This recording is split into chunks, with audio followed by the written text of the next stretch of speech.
শেখ হাসিনার সঙ্গে দেখা করতে দিল্লির হোটেল বর্জতে সোনিয়া, প্রিয়াঙ্কা, রাহুল গান্ধী। জুলাইয়ে আবারও ভারত সফর করতে পারেন সরকার প্রধান, জানালেন পররাষ্ট্রমন্ত্রী। এবং বিশ্বকাপের সুপার 8-এর লক্ষ্যে এগোতে রাতে বাংলাদেশের সামনে শক্তিশালী দক্ষিণ আফ্রিকা। কন্ডিশন বিবেচনায় একাদশে পরিবর্তনের আভাস, ফিরতে পারেন শরীফুল।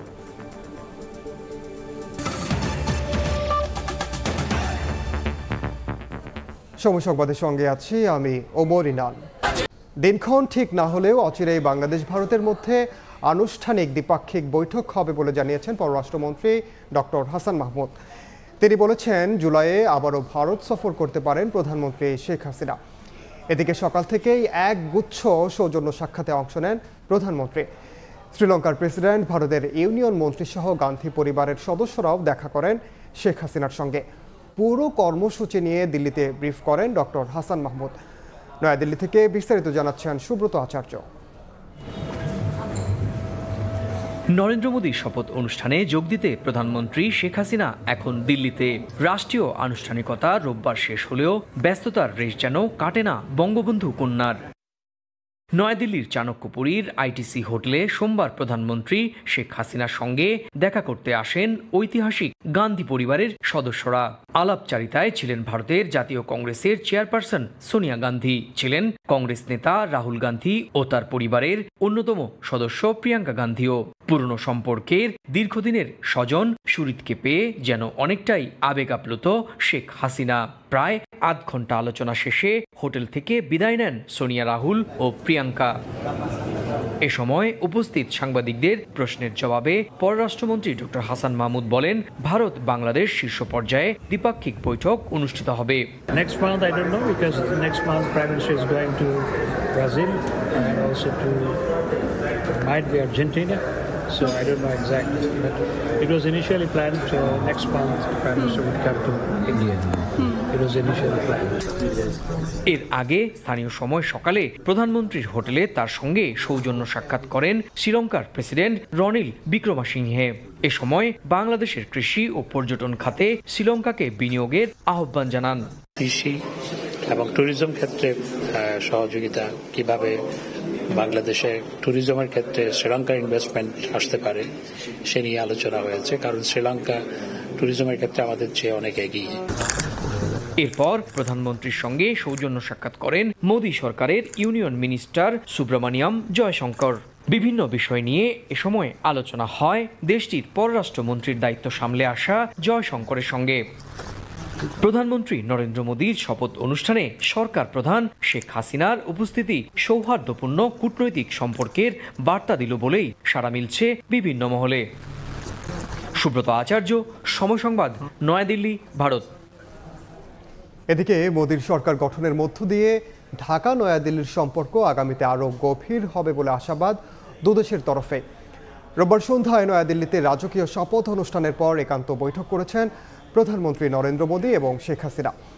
শীর্ষ নেতাদের এই সৌজন্য বৈঠকের পর বাংলাদেশের পররাষ্ট্রমন্ত্রী বলেন, দুদেশেই একই সরকারের ধারাবাহিকতা বজায় থাকায় সুফল মিলবে দ্বিপাক্ষিক সম্পর্কেও।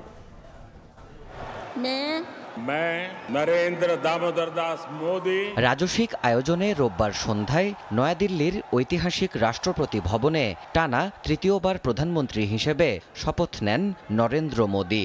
5 বছর দেশ পরিচালনায় শপথ নিয়েছেন তার ক্যাবিনেট সদস্যরাও। বর্ণাঢ্য রাষ্ট্রাচারের শেষ পর্বে মঞ্চে ডেকে নেওয়া হয় আমন্ত্রিত 7 দেশের অতিথি সরকার ও রাষ্ট্রপ্রধানদের। এ সময় প্রতিবেশী বাংলাদেশকে প্রাধান্য দেয়া নরেন্দ্র মোদী প্রধানমন্ত্রী শেখ হাসিনার সঙ্গে সংক্ষিপ্ত কুশল বিনিময় করেন, খোঁজ নেন একে অপরের। এরপরই উৎসবমুখর রাইসিনা হিলের রাজকীয় বাঙ্কোয়েট হলে রাষ্ট্রীয় ভোজসভায় যোগ দেন প্রধানমন্ত্রী শেখ হাসিনা সহ আমন্ত্রিত অতিথিরা। রাষ্ট্রপতি দ্রৌপদী মুর্মু এবং নতুন প্রধানমন্ত্রী নরেন্দ্র মোদী স্বাগত জানান সবাইকে। সবচেয়ে কাছের সবচেয়ে বিশ্বস্ত প্রতিবেশী বন্ধুরাষ্ট্রের সরকার প্রধানকে আনুষ্ঠানিকতার ফাঁকে আলাদাভাবে গুরুত্ব দিয়েছেন প্রধানমন্ত্রী নরেন্দ্র মোদী। সৌজন্য এই বৈঠকে উপস্থিত ছিলেন প্রধানমন্ত্রী কন্যা সাইমা ওয়াজেদও। দুই নেতাই নতুন করে ফিরে পেয়েছেন প্রধানমন্ত্রিত্ব, তাই আগামীর অগ্রযাত্রাও কিভাবে ত্বরান্বিত হবে সেসব নিয়েও হয় আশাপ্রদ আলোচনা।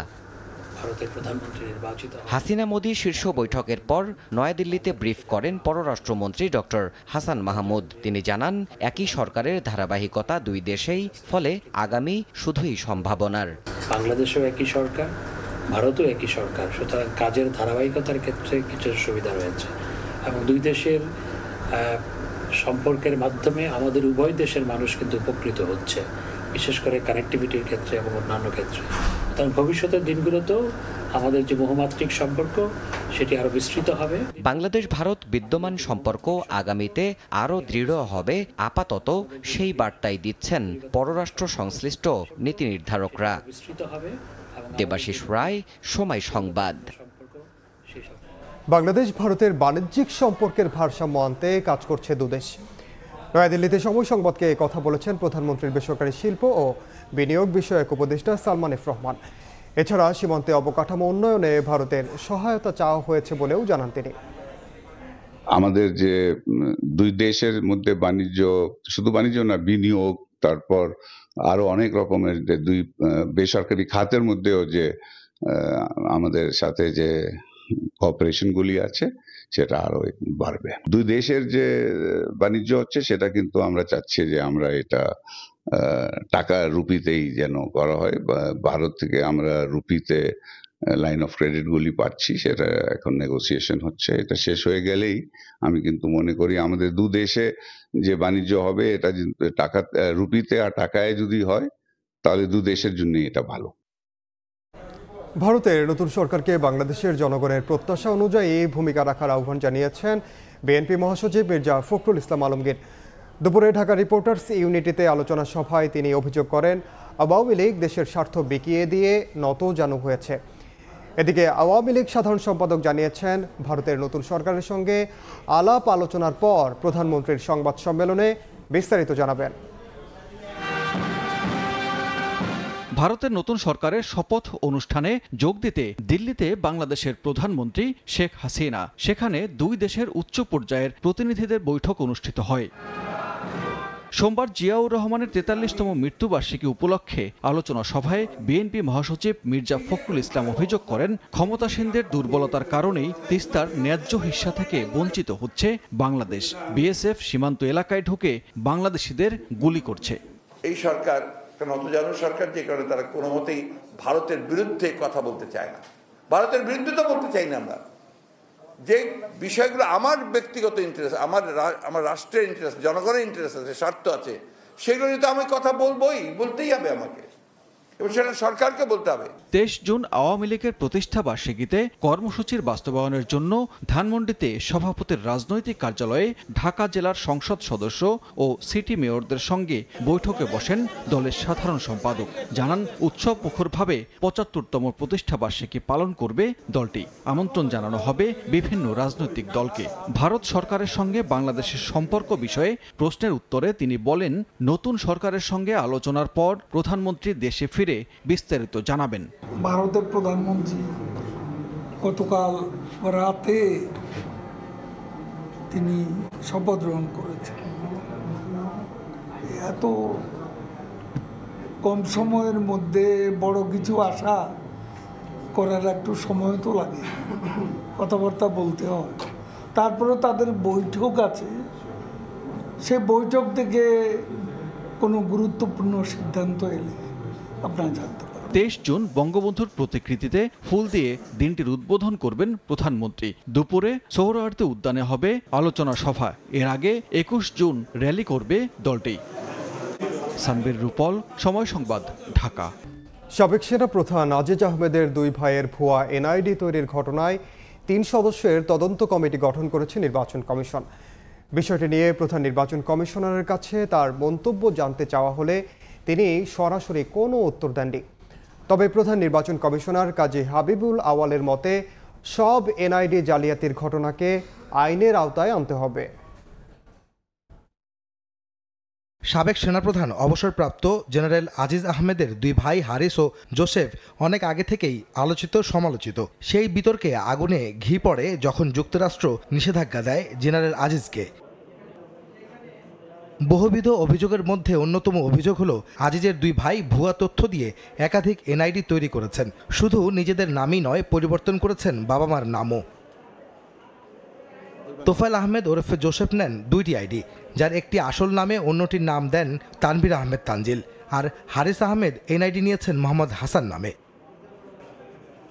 বাংলাদেশের আইনে মিথ্যা তথ্য দিয়ে এনআইডি করা এবং একাধিক এনআইডির মালিক হওয়ার দুটি অপরাধ। অভিযোগ আছে এই অপরাধে সহায়তা করেন সাবেক সেনাপ্রধান অবসরপ্রাপ্ত জেনারেল আজিজ আহমেদ। দেরিতে হলেও বিষয়টি আমলে নিয়েছে নির্বাচন কমিশন। এ ঘটনায় 3 সদস্যের একটি তদন্ত কমিটি করেছে তারা। এই বিষয়টা নির্বাচন কমিশনের নজরে এসেছে এবং নির্বাচন কমিশন এই বিষয়ে একটা তদন্ত কমিটি গঠন করেছে 3 সদস্য বিশিষ্ট। আমাদের যুগ্ম সচিব নির্বাচন ব্যবস্থাপনা 1 এর নেতৃত্বে একটা তদন্ত কমিটি গঠন হয়েছে এবং তাদেরকে এই বিষয়টা তদন্ত করে প্রতিবেদন দিতে বলা হয়েছে। এই তদন্তের দিন বেঁধে দেওয়া হয়নি, কারণ এটা একটু সেন্সিটিভ সময় লাগবে। এখানে তারা চিঠি পেয়েছে, তারা তদন্ত কার্য অলরেডি শুরু করেছে। সোমবারে নির্বাচন কমিশনে আয়োজিত এক সংবাদ সম্মেলনে এ বিষয়ে সিইসির কাছে জানতে চাওয়া হয়। তবে সুনির্দিষ্টভাবে আজিজের ভাইদের নিয়ে কোনো মন্তব্য করেননি তিনি। এনআইডি পাসটা করছেন, উনি অপরাধ করছেন, কোনো না কোনো ফাঁক দিয়ে অপরাধ করার সুযোগটা সে পেয়েছে। কিন্তু তিনি যে নির্মল ব্যক্তিত্ব, আমরা তো সেটা বলছি না, কোনো সাফাই করি না। তার বিরুদ্ধে তদন্ত কমিটি হয়েছে। এনআইডি একটি জটিল একটি প্রযুক্তিগত দিক, এই প্রযুক্তির বড় ফাঁকফোকর থাকতে পারে। এদিকে হারিস ও জোসেফের পাসপোর্ট জালিয়াতির অনুসন্ধানে সংশ্লিষ্ট দপ্তরে চিঠি দিয়েছে দুদক। আহমেদ সালেহিন, সময় সংবাদ, ঢাকা। সাবেক আইজিপি বেনজির আহমেদের সম্পত্তি হস্তান্তর, ব্যাংক থেকে টাকা তুলে নেওয়া এবং দেশ ত্যাগ করা ঠেকাতে না পারা দুদকের ব্যর্থতা বলে উল্লেখ করেছেন সংস্থাটির সাবেক মহাপরিচালক মইদুল ইসলাম। তবে দুদকের আইনজীবী এই বক্তব্যের সঙ্গে দ্বিমত পোষণ করে বলেন, দুদককে নিয়মের মধ্যে থেকেই কাজ করতে হয়, যাবতীয় সব ধরনের কাজ। যদিও অভিযোগ আছে এই নিয়ম বিভিন্ন সময় আলাদা আলাদা ব্যক্তির ক্ষেত্রে ভিন্ন ভিন্ন হয়, যার সুযোগে বড় বড় দুর্নীতিবাজরা পার পেয়ে যান। 3 বছর আগের ঘটনা। ই-কমার্স প্রতিষ্ঠান ই-অরেঞ্জের গ্রাহকদের 1100 কোটি টাকা আত্মসাতের অভিযোগ ওঠে বনানী থানার বরখাস্তকৃত পরিদর্শক সোহেল রানার বিরুদ্ধে। ভুক্তভোগীরা তার বিরুদ্ধে মামলা করলে গা ঢাকা দেয় সোহেল। মাসখানেক পর তার খোঁজ মেলে ভারতে। ব্যাংকপাড়ায় আলোচিত নাম প্রশান্ত কুমার হালদারও কয়েকটি আর্থিক প্রতিষ্ঠানকে পথে বসিয়ে দেশ ছেড়েছেন অনেক আগে। তার বিরুদ্ধে তদন্তের আঁচ পেয়ে দুদককে একরকম ঘোল খাইয়ে দেশ ছাড়েন তিনি। পিকে হালদারও পরে গ্রেফতার হন ভারতে।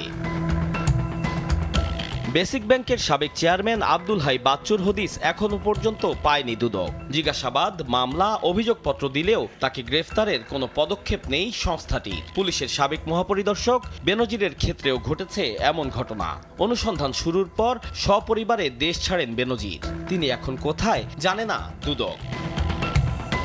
স্বভাবতই প্রশ্ন ওঠে, অর্থ পাচার কিংবা অভিযুক্ত ব্যক্তি দেশ ছাড়ার পর দুদকের হুঁশ কেন ফেরে? আইনজীবী ও দুদকের সাবেক কর্মকর্তারা বলছেন, কোনো ক্ষেত্রে স্বাধীন সংস্থা দুদকের আচরণ রহস্যজনক। দুদক যখন অনুসন্ধান কমিটি লঞ্চ করেছে, তখনই দুদক বুঝতে পেরেছে যে এসব সম্পত্তি অবৈধভাবে উনি তৈরি করেছে, এজন্য এগুলি জব্দ করার জন্য আদেশ নিয়েছে। তো উনি প্রথম দিকেই এগুলি জব্দ করতে পারত এবং বিদেশ যাওয়াটা অন্তত ঠেকাতে পারত। যে ক্ষিপ্র গতির দরকার ছিল, সেই গতি দুদক দেখাতে পারেনি। এখন যা চলছে, ধরেন অনুসন্ধান, তারপরে ফ্রিজ ইত্যাদি করা হচ্ছে, তারপরে বক্তব্যের জন্য ডাকা হচ্ছে, এইগুলো শুধুমাত্র মিডিয়ার খবর জোগাড় দেওয়া ছাড়া আর খুব একটা বাস্তবে কাজ হবে বলে মনে হয় না। মানতে নারাজ দুদক সংশ্লিষ্টরা। তারা বলছেন, গ্রেফতার কিংবা কারো বিদেশ যাত্রা ঠেকাতে তাদের মানতে হয় কিছু গাইডলাইন। বিদেশ যাওয়া নিষেধাজ্ঞা চাইতে হলে আমাদের কাছে তথ্য থাকতে হবে যে ওনার অর্থ, যে অর্থগুলো আছে ব্যাংক অ্যাকাউন্টে বা যে প্রপার্টিগুলো আছে, ওটা অপরাধলব্ধ অর্থ অথবা অপরাধলব্ধ প্রপার্টি, এটা আমাকে এনশিওর হতে হবে। চোর পালানোর পর বুদ্ধি তৎপরতা না বাড়িয়ে পালানোর আগেই যথাযথ ব্যবস্থা নিতে পারলে অর্থ পাচারকারীদের আইনের আওতায় আনা সম্ভব বলে মনে করেন বিশ্লেষকরা। আতাউর কাউসার, সময় সংবাদ, ঢাকা। সৈকত জুড়ে লাল কাঁকড়ার ছুটোছুটি।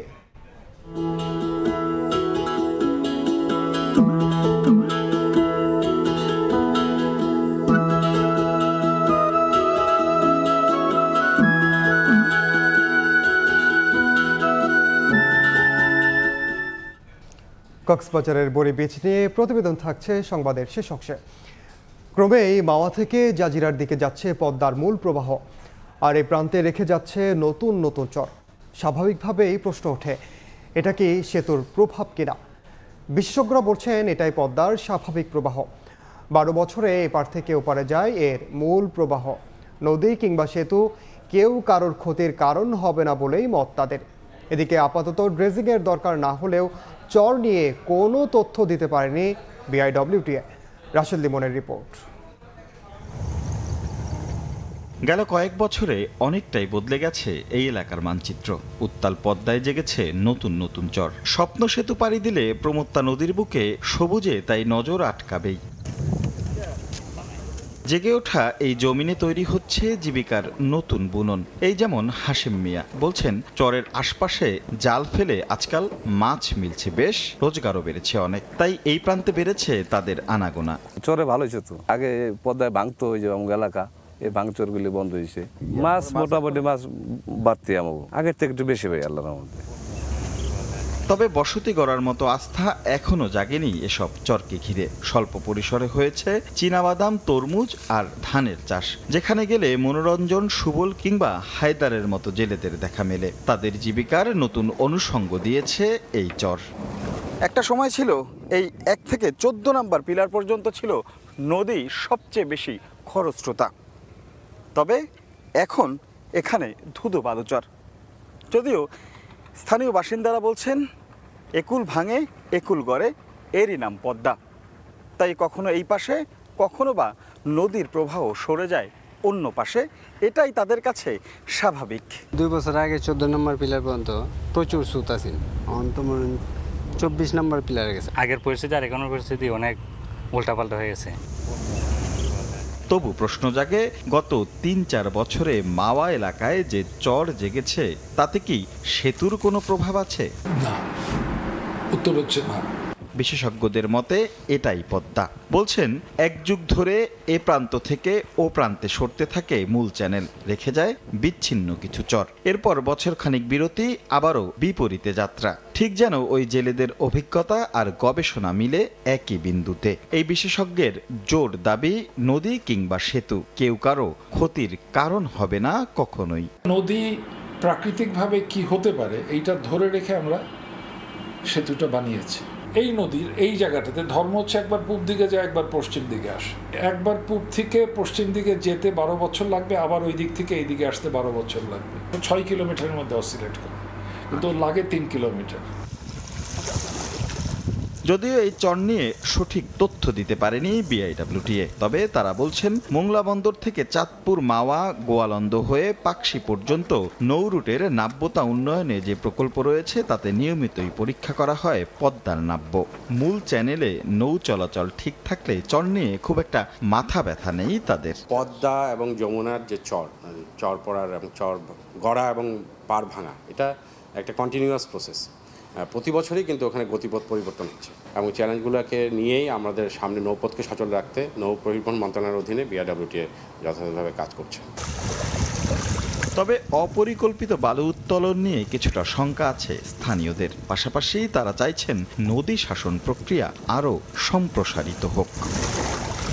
পদ্মা নিঃসন্দেহে এই ভূখণ্ডের জন্য আশীর্বাদ, আর তাতে নতুন পালক যুক্ত করেছে ইস্পাতের এই ইমারত। তবে চলতি মাসেই শেষ হচ্ছে দেশের অন্যতম বৃহৎ এই প্রকল্পের মেয়াদ। বিশেষজ্ঞরা বলছেন, প্রকল্পের মেয়াদ শেষ মানেই সব কিছু শেষ নয়। পদ্মা সেতুর শতভাগ সুফল ঘরে তুলতে এই প্রকল্পের পাশাপাশি পদ্মা নদী আর পদ্মা সেতুকে সমন্বয় করে আরও নতুন ভাবনা তৈরি করা যেতে পারে। রাশেদ লিমন, সময় সংবাদ, মাওয়া, মুন্সিগঞ্জ। সাবেক আইজিপি বেনজিরের ব্যাংক অ্যাকাউন্টে হঠাৎ খালি হলো কিভাবে তা জানতে ফাইন্যান্সিয়াল ইন্টেলিজেন্স ইউনিটকে জিজ্ঞাসাবাদ করার কথা বললেন বিশিষ্ট অর্থনীতিবিদ ওয়াহিদ উদ্দিন মাহমুদ। আর সংসদ সদস্য একে আজাদ বলেন, বাংলাদেশ ব্যাংক শক্তিশালী না হওয়ায় বন্ধ হচ্ছে না অর্থ পাচার। সকালে নোয়াবের বাজেট বিষয়ক অনুষ্ঠানে এ কথা বলেন তারা। অবৈধ সম্পদ অর্জনের অভিযোগে গত 23 মে বেনজির আহমেদ ও তার পরিবারের সদস্যদের নামে থাকা প্রায় 345 বিঘা জমি এবং 33টি ব্যাংক হিসাব জব্দের আদেশ দেন আদালত। তবে তার আগে ফ্ল্যাট বাড়ি বেচে ব্যাংক অ্যাকাউন্ট খালি করে বিদেশে পাড়ি জমান পুলিশের সাবেক এই প্রধান। সোমবার রাজধানীর একটি হোটেলে সংবাদপত্র মালিকদের সংগঠন নোয়াব আয়োজিত বাজেট বিষয়ক আলোচনায় উঠে এলো বেনজির ইস্যু। অর্থনীতিবিদ ওয়াহিদুদ্দিন মাহমুদ বলেন, 10 লাখ টাকার উপরে লেনদেন হলে তার তথ্য থাকে ফাইন্যান্সিয়াল ইন্টেলিজেন্স ইউনিটের কাছে। অথচ বেনজিরের ক্ষেত্রে তার ব্যতিক্রম হলো কিভাবে তা নিয়ে বিস্ময় প্রকাশ করেন প্রবীণ এই অর্থনীতিবিদ। প্রাক্তন আইজিপি সাহেবের হাজার হাজার কোটি শত শত কোটি টাকা ব্যাংকে জমা হচ্ছে, আবার রাতারাতি ব্যাংক থেকে উধার হয়ে যাচ্ছে। ফাইন্যান্সিয়াল ইন্টেলিজেন্স ইউনিটের কথা বললেন, সেটা তো 10 লক্ষ টাকার উপরে হলেই সেটা সেখানে ধরা পড়ে। তাহলে এই টাকাগুলোর পদচিহ্ন কোথায় গেল?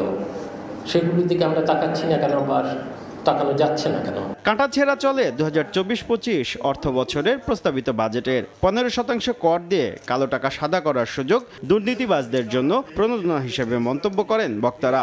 সরকারের এই সিদ্ধান্ত নিয়ে সংসদে প্রকাশ্যে প্রতিবাদ জানানোর ঘোষণা দেন সংসদ সদস্য একে আজাদ। বাড়ি করেছেন কানাডাতে, মালয়েশিয়াতে, এবং তিনি যদি টাকাটা ফেরত নিয়ে আসেন তাহলে তার জন্য 15%। জনগণ তো আমার এই ম্যান্ডেট দেয় নাই যে এইরকম একটা তগলুকি কাণ্ডের উপরে আমি সমর্থন জানাই। এ সময় মোটরসাইকেল ও সংসদ সদস্যদের গাড়িতে শুল্ক আরোপের প্রস্তাব করা হলেও আমলারা কেন বাইরে থাকবে তা নিয়ে প্রশ্ন তোলেন অর্থনীতিবিদ হোসেন জিল্লুর রহমান। মূলত বিজনেসের শুভ খান, সময় সংবাদ, ঢাকা। সময় সংবাদে আরও থাকছে, আমদানি রপ্তানি বাণিজ্যে নতুন ইতিহাস। পতেঙ্গা কন্টেইনার টার্মিনালে আনুষ্ঠানিক কার্যক্রম শুরু করল রেড সি গেটওয়ে। $1 বিলিয়ন বিনিয়োগ সৌদি আরবে।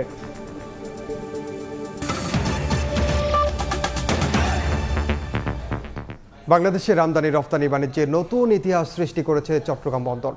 পতেঙ্গা কন্টেইনার টার্মিনালে বিদেশি জাহাজ ফেরানোর পাশাপাশি কন্টেইনার হ্যান্ডেলিংয়ে বাংলাদেশে আনুষ্ঠানিক কার্যক্রম শুরু করল সৌদি আরব ভিত্তিক প্রতিষ্ঠান রেড সি গেটওয়ে।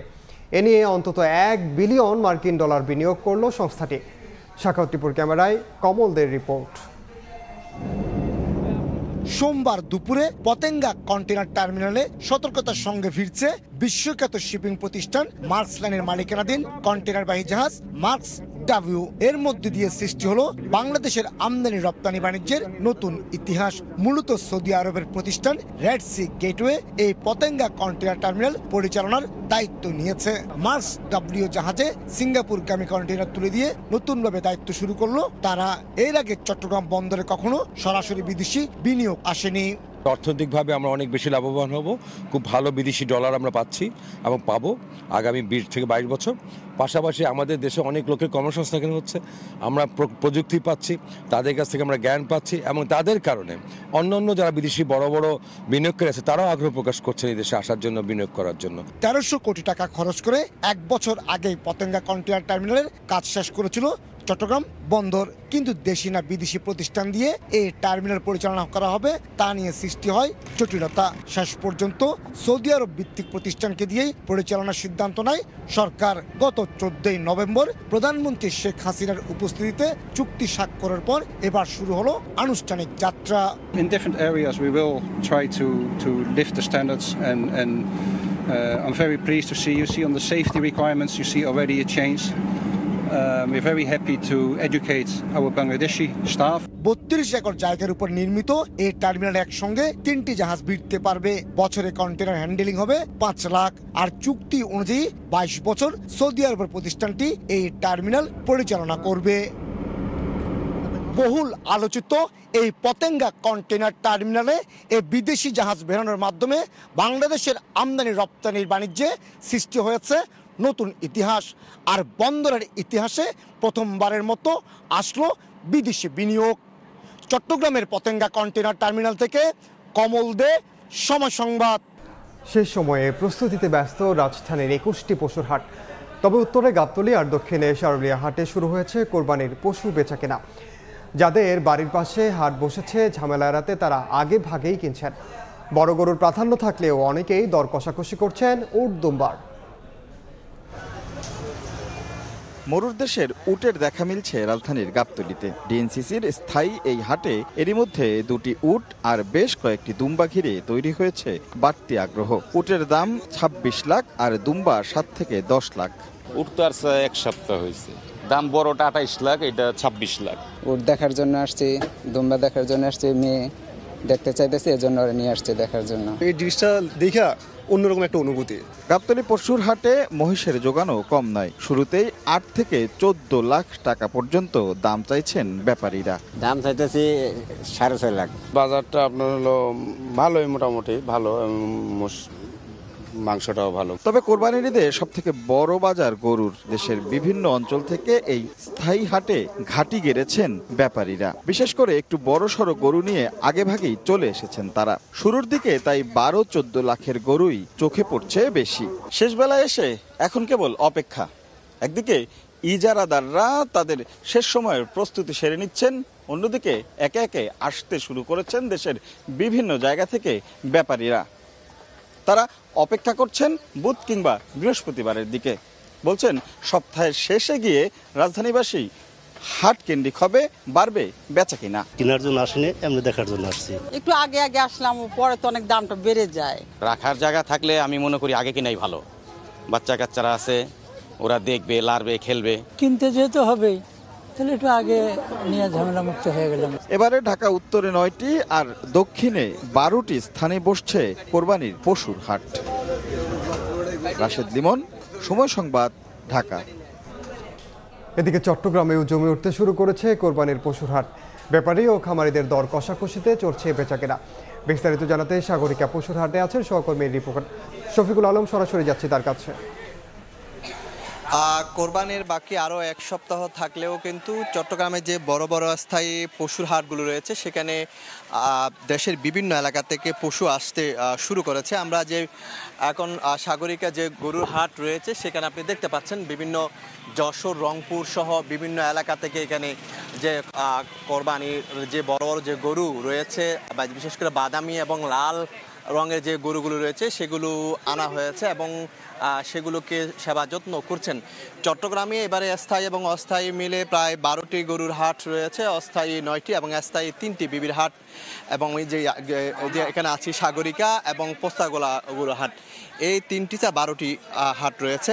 এবং জেলা প্রশাসনের পক্ষ থেকে যে 14টি নির্দেশনা দিয়ে এই 12টি গরুর হাটকে কিন্তু 14টি নির্দেশনা দেওয়া হয়েছে। তার মধ্যে কিন্তু অন্যতম আপনি দেখতে পাচ্ছেন একটি গরু কিন্তু এখন নামিয়ে আনা হচ্ছে। সেখানে কিন্তু সে দুষ্টুমির করছে গাড়ি থেকে যখন গরুটি নামাচ্ছে, অর্থাৎ যে কোরবানির যে আমেজ সেটি কিন্তু আসলে ইতিমধ্যে শুরু হয়ে গেছে। বিভিন্ন জায়গা থেকে কিন্তু কোরবানির বড় বড় ট্রাক এবং কাভার ভ্যানে করে কিন্তু যে গরুগুলো কিন্তু বিভিন্ন জায়গা থেকে আনার কথা ছিল সেগুলো কিন্তু আনা হচ্ছে, সেগুলো কিন্তু গাড়ি থেকে নামানো হচ্ছে। আপনারা হয়তো দেখতে পাচ্ছেন বড় আকৃতির যে গরুগুলো রয়েছে সেগুলো কিন্তু নামা হচ্ছে, বড় বড় গরুগুলো। এবং চট্টগ্রামে বিশেষ করে এই সাগরিকা বিবির হাট এবং সাগরিকা এবং বিবির হাট বড় বড় গরুগুলো কিন্তু দেশের বিভিন্ন জায়গা থেকে আনা হয়, সেই গরুগুলো কিন্তু এখন নামানো হচ্ছে। তো সব কিছু মিলিয়ে যেটি বলা হয় এই মুহূর্তে যে সাগরিকা যে গরুর বাজার রয়েছে সেখানে কিন্তু বড় আকৃতির যে বড় বড় যে গরুগুলো রয়েছে সেগুলো কিন্তু গাড়ি থেকে কিন্তু নামানো হচ্ছে এবং এই বাজারে কিন্তু সেগুলো রাখা হবে। যদি এখন 1 সপ্তাহ বাকি থাকলে মোটামুটি বলা যায় বিভিন্ন জায়গাতে গরু আসছে এবং কিছু কিছু বেচা কেনা শুরু হয়েছে বলে তারা বিক্রেতা আমাদেরকে জানাচ্ছেন। তো এই ছিল আমার কাছে সর্বশেষ তথ্য। সরাসরি যুক্ত ছিলাম চট্টগ্রামে। হজ পালনের অনুমোদন না থাকায় 3 লাখের বেশি হজ যাত্রীকে পবিত্র নগরী মক্কা থেকে সরিয়ে দিয়েছে সৌদি আরবের নিরাপত্তা বাহিনী। এদের মধ্যে 1.5 লাখের বেশি ট্যুরিস্ট ভিসায় সৌদি আরবে এসেছিলেন বলে জানিয়েছে দেশটির রাষ্ট্রায়ত্ত বার্তা সংস্থা সৌদি প্রেস এজেন্সি। বিদেশিদের পাশাপাশি হজের অনুমোদনবিহীন 1,71,000-এর বেশি সৌদি নাগরিককেও মক্কা থেকে বের করে দেওয়া হয়েছে বলে জানিয়েছে গণমাধ্যমটি। সামর্থ্যবান মুসলমানের অত্যাবশ্যকীয় ইবাদত হজ, তবে এজন্য বর্তমানে গুনতে হয় অনেক অর্থ।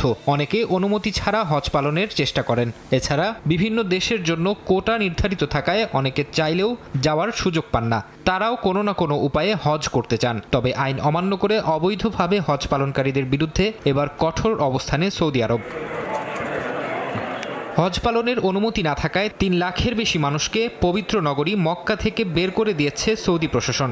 দেশটির রাষ্ট্রায়ত্ত বার্তা সংস্থা সৌদি প্রেস এজেন্সি জানিয়েছে, যাদের মক্কা থেকে বের করে দেওয়া হয়েছে তাদের মধ্যে 1,53,000-এর বেশি বিদেশি। তারা হজের ভিসার বদলে ট্যুরিস্ট ভিসা নিয়ে সৌদি আরবে এসেছিলেন।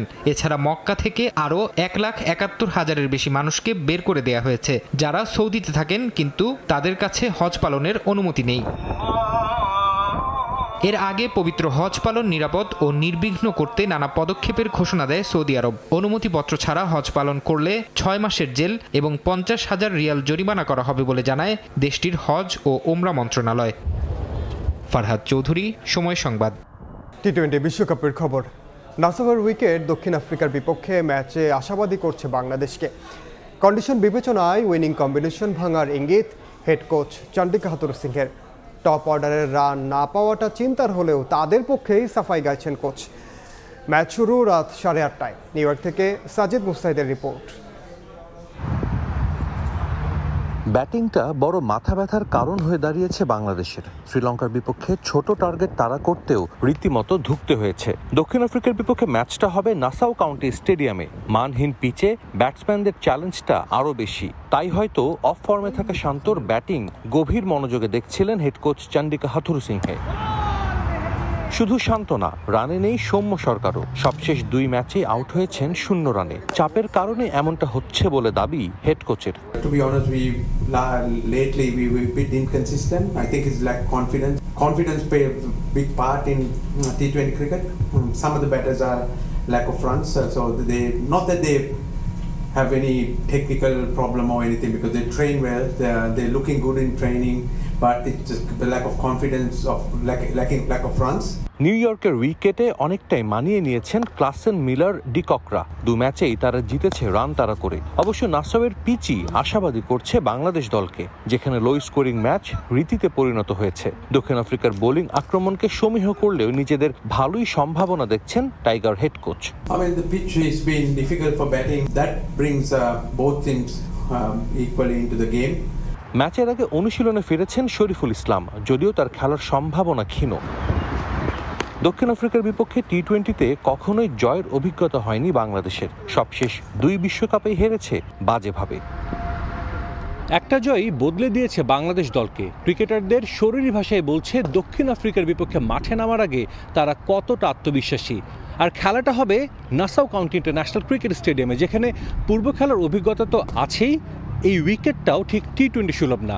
বোলাররা নিজেদের কাজটা করছেন, এখন অপেক্ষা শুধু ব্যাটসম্যানদের দায়িত্ব নিয়ে খেলার।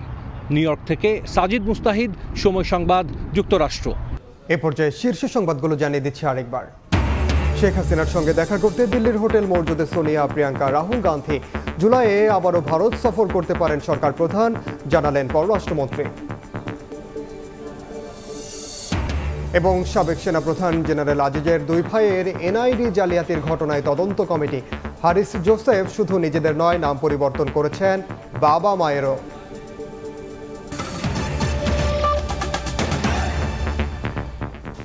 এ ছিল সময় সংবাদে। বাংলার সময় নিয়ে ফিরছি কিছুক্ষণ পর, সঙ্গে থাকুন সময়ের।